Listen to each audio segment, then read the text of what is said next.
Wow. Ayan o. Oh. Sige.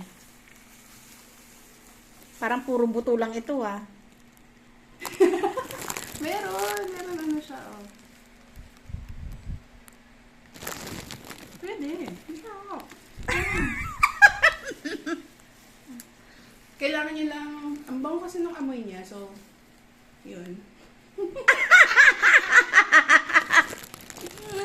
Hindi ko alam kung anong masasabi ka. Matamis. Mabango. At malinamnam. Ikaw naman. Mabantot. Mabango. Matamis. Ano pa ba? Masarap.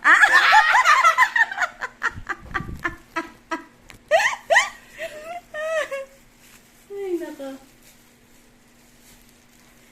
Laki naman ng buto. Pwede ba itanim to? Oo, pwede itanim yan. Tatanim mo? Hindi. Hanggang ko naman lalagay sa paso. May fairness lang, masarap siya. Okay. Ayan o, creamy texture.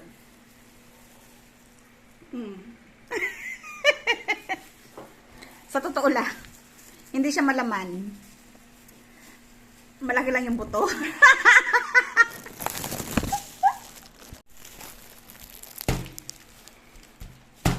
Dapat pinachop na natin pa ito.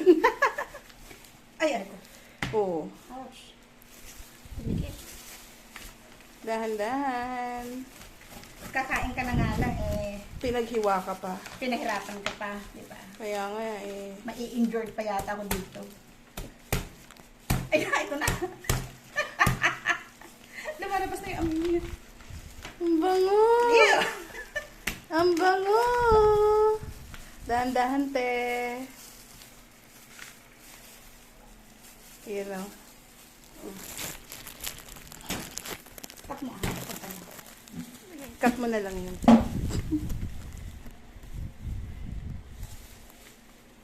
Ayun, no? Wow! Ayan yung laman niya, oh.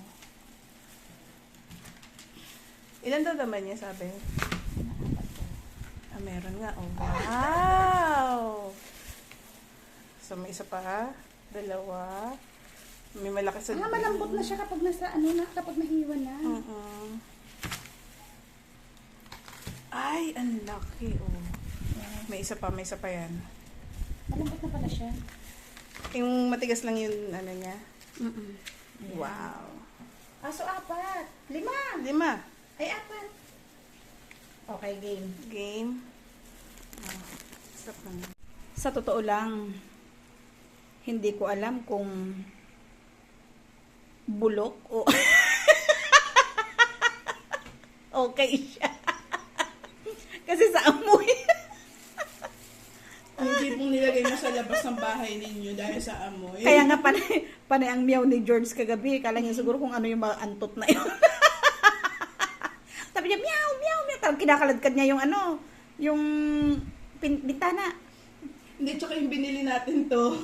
Yung sa may sasakyan. Buti na lang, binuksan ko kaagad yung bintana. Eto na siya.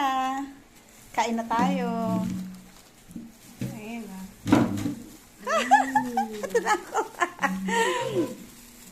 Sige, kainin na natin.